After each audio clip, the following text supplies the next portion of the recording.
ሰበር ዜና ህወሓት የትግራይ ክልል ፕሬዝዳንት ጽህፈት ቤት ቢሮ በታጣቂዎቹ ከበባ ማድረጉን ተገለጸ።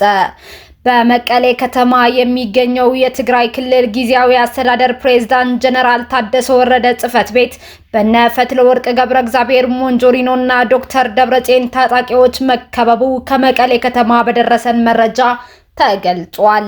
እነዚህ ታጣቂዎች ከመቀሌ አቅራቢያ በምትገኝ ደርጋአጀን የሚባል ስፍራ ተቀምጠው የነበሩ የአርሚ 31 ታጣቂዎች ሲሆኑ ዛሬ በነ ፈትለወርቅ ሞንጆሪኖና ዶክተር ደብረጽዮን ትዕዛዝ ወደ መቀሌ ከተማ ሄደው የጀነራል ታደሰ ወረደ ጽህፈት ቤት እንደከበቡት ታውቋል።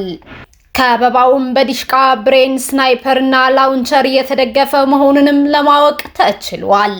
ይህ ከበባ በአቶ ጌታቸው ረዳ ላይ እንዳደረጉት ሁሉ በፕሬዝዳንት ጀነራል ታደሰ ወረደ መፈንቅለ መንግስት ለማድረግ አቅደው እንደሆነ እስካሁን የታወቀ ነገር የለም። ሌሎች አዳዲስ ሁኔታዎች ከስፍራው ተከታትለን ወደ እናንተ የምናደርስም ይሆናል።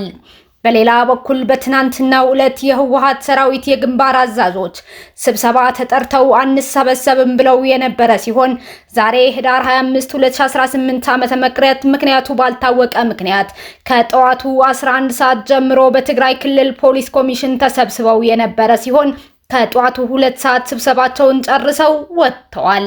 ስብሰባውን ጨርሰው ከወጡ በኋላ ነው የጀነራል ታደሰ ወረደ ጽህፈት ቤት ህወሓት በታጣቂዎቹ እንዳስከበበው የተሰማው።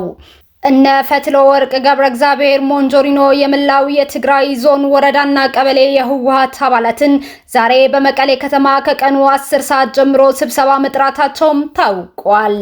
ጀነራል ታደሰ ወረደ እንደምንፈልገው እንዳንራመድ እንቅፋት ሆነብናል በሚል በህወሓት ጥርስ ተነክሶባቸው ቆይቷል። በቅርቡ የተቋቋመውና ከቀበሌ እስከ ዞን መዋቅሩ የዘረጋው በዶክተር ደብረጽዮን የሚመራው የትግራይ ብሔራዊ ኮሚቴ በአሁኑ ወቅት የጀነራሉን ስልጣን የመጠቅለል እንቅስቃሴ እያደረገ እንደሚገኝም እየተገለጸ ይገኛል።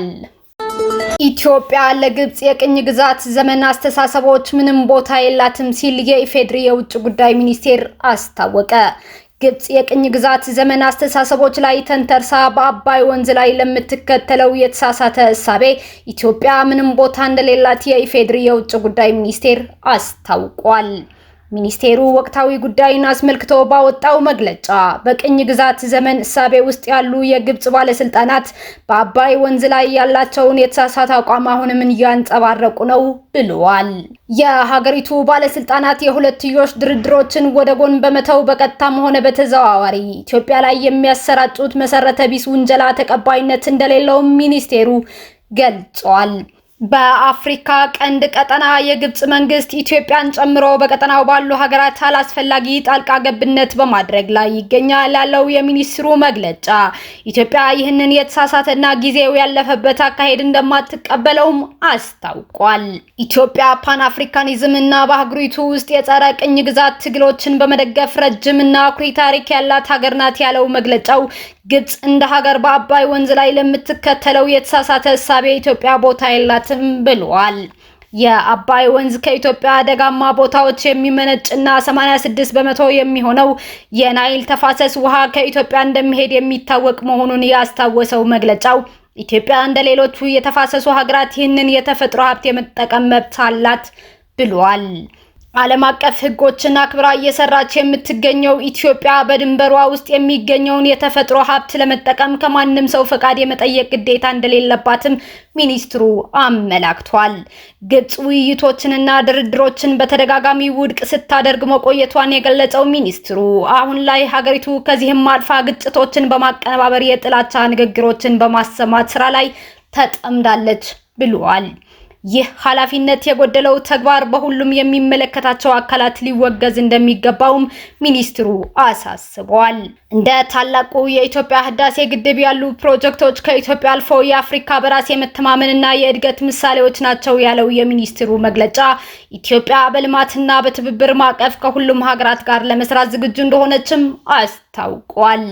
ኢትዮጵያ በአባይ ወንዝ ላይ አሁን ያለውን ትውልድ ሆነ የሚመጣውን ትውልድ ፍላጎቶች ለማሟላት በፍትሃዊነት ላይ የተመሰረተ ሁሉንም ተጠቃሚ የሚያደርግ መፍትሄዎች ላይ መስራቷን ለማረጋገጥ በጽኑ ትቆማለች ሲልም የውጭ ጉዳይ ሚኒስቴር በመግለጫው አመላክቷል።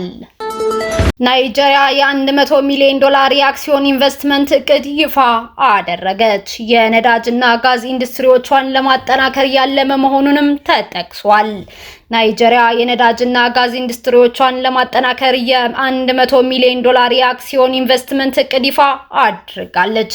የናይጄሪያ የሀገር ውስጥ ልማትና ክትትል ቦርድ ዋና ጸሐፊ ፌሊክስ ኦግቤ በየናጎአ በተካሄደ መድረክ ላይ እንደገለጹት የናይጄሪያ የሀገር ውስጥ ምርት ልማት ፈንድ ኤንሲዲኤፍ የማሟያ ሰርቲፊኬት ማዕቀፍ ተጠናቋል።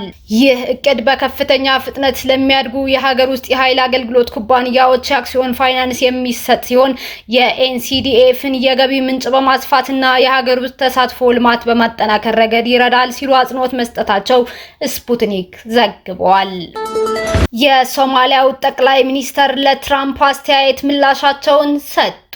የሶማሊያው ጠቅላይ ሚኒስተር ሐምዛ አብዲ ባሬ የአሜሪካ ፕሬዝዳንት ዶናልድ ትራምፕ በአሜሪካ የሚኖሩ ስደተኛ ሶማሊያውያንን በተመለከተ በቅርቡ የሰጡትን አስተያየት ውድቅ አድርገውታል። ትራምፕ የኮንግረስ አባሏን ኢልሃን ኦማርን ጨምሮ በአሜሪካ የሚገኙ ሶማሊያውያንን ቆሻሻ ሲሉ የገለጹ ሲሆን ከአሜሪካ ለማባረርም ዝተዋል። የትራምፕ አስተያየት ውሃ የማይቋጥር ነው ያሉት ጠቅላይ ሚኒስትሩ በሀገር ውስጥም ሆነ በውጭ ያለውን የሶማሊያ ሕዝብ እሴትና ክብር አያንጸባርቅም ሲሉ ምላሻቸውን ሰጥተዋል። አክለውም ሶማሊያውያንን ጠንካሮች፣ ውጤታማና አሜሪካን ጨምሮ በሁሉም ቦታ ለሚገኙ ማህበረሰቦች ትርጉም ያለው አስተዋጽኦ የሚያበረክቱ መሆናቸውን አጽንኦት ሰጥተዋል። ጠቅላይ ሚኒስትሩ ሶማሊያውያንን ሀገራቸውን በመገንባትና አንድነታቸው በማጠናከር ላይ እንዲያተኩሩና ያንንም በክርክር ሳይሆን በእድገት እንዲያረጋግጡም ጥሪ አቅርበዋል። ትራምፕ የሶማሊያ ስደተኞች በአሜሪካ እንዲኖሩ እንደማይፈልጉ በመግለጽ ወደ መጡበት መመለስ አለባቸው ሲሉ መናገራቸው ይታወሳል። በሩሲያና በዩክሬን ያለውን ጦርነት ያለ ትራምፕ የሚያስቆመው የለም ሲሉ የኔቶ መሪ አስታወቁ። የሩሲያና ዩክሬን ጦርነት መቋጨት የሚችለው አንድ ሰው ነው፣ እኚህም ዶናልድ ትራምፕ ናቸው ሲሉ የኔቶ መሪ ማርክ ሩቴ ተናግረዋል። የኔቶ አባል ሀገራት በብራስልስ እየመከሩም ይገኛሉ። በመድረኩ ንግግር ያደረጉት የኔቶ መሪ ማርክ ሩቴ ትራምፕ የሩሲያ ዩክሬን ጦርነት ለማብቃት የሚችሉ ብቸኛው የዓለማችን ሰው ናቸው ብለዋል። ከዩክሬን በላይ ሰላም መስፈንን የሚፈልግ የለም፣ በጦርነቱም ጠንክረው መቆየታቸው የሚደነቅ ነው ማለታቸውም ተሰምቷል። ፑቲን በእርግጠኛ ከኛ እንደሚበልጥና ገሸሽ ሊያደርገን እንደሚችል ያምናል፣ ነገር ግን የትም አይንቀሳቀስም ብለዋል። የዩክሬን ግዛቶች ደህንነት ለመጠበቅ በሚያስፈልገው ሁሉ አሁንም ከጎን እንቆማለን ይላሉ ማርክ ሩቴ። ሩሲያ ከአሜሪካ ተወካዮች ጋር ባደረገችው ውይይቶች በትራምፕ የቀረበውን ባለ 28 ነጥብ የሰላም እቅድ የተወሰኑትን እንደምትቀበልም አስታውቃለች። በዚሁ ውይይት ወቅት ቭላዲሚር ፑቲን በእርግጥ ጦርነትን አንሻም፣ ነገር ግን አውሮፓ ጦርነት ካሻው ዝግጁ ነን ማለታቸውም ይታወሳል። በተያያዘ ዜና የዩክሬንና የአሜሪካ ተደራዳሪዎች ከሞስኮ ውይይት በኋላ በአሜሪካ ፍሎሪዳ ሊገናኙ መሆኑን ነጩ ቤተ መንግስት አስታውቋል። የአሜሪካው ፕሬዝዳንት ልዩ መልእክተኛ ስቲቭ ዊትኮፍ ከዩክሬኑ ብሔራዊ ደህንነት ኃላፊ ሩስቶም ኡሜሮቭ ጋር በማያሚ እንደሚመክሩም ተረጋግጧል። ዊትኮፍ ከሩሲያው ፕሬዝዳንት ቭላዲሚር ፑቲን ጋር ማክሰኞ ዕለት ለ5 ሰዓታት የዘለቀ ውይይት ማድረጋቸው ይታወሳል። ሩሲያ ጦርነቱን ለማብቃት ፍላጎት እንዳላት ያሳየችበት ነው ከተባለለት ከዚህ ውይይት በኋላ ነው የዩክሬንና የአሜሪካ ተደራዳሪዎች ተገናኝተው የሚመክሩት። የዶናልድ ትራምፕ አማች ጃርድ ኩሽነር የተሳተፉበት የሞስኮና የአሜሪካ ውይይት ምክንያታዊና መልካም ነበር ብለውታል ትራምፕ ከዊትኮፍና ኩሽነር ካደረጉት ውይይትም የተረዳሁት ፑቲን ጦርነቱን የማብቃት ፍላጎት እንዳለው ነው ብለዋል። የዩክሬን የውጭ ጉዳይ ሚኒስተር አንድሪያ ሲቢያ በበኩላቸው ፑቲን ይህን እንደማፋሳሽ ጦርነት ሊያቆም ይገባዋል፣ ነገር ግን የዓለም ሕዝብ ጊዜንም በከንቱ ያቃጥላል ሲሉ ወቅሰዋቸዋል።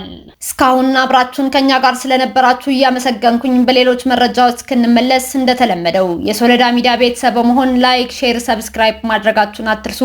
አዳዲስ ትኩስና ወቅታዊ መረጃዎቻችን በቶሎ እንዲደርሷችሁ የደወል ምልክቷን ይጫኑ። ስኬት፣ ድልና ሰላም ለኢትዮጵያውያን። ሶለዳ ሚዲያ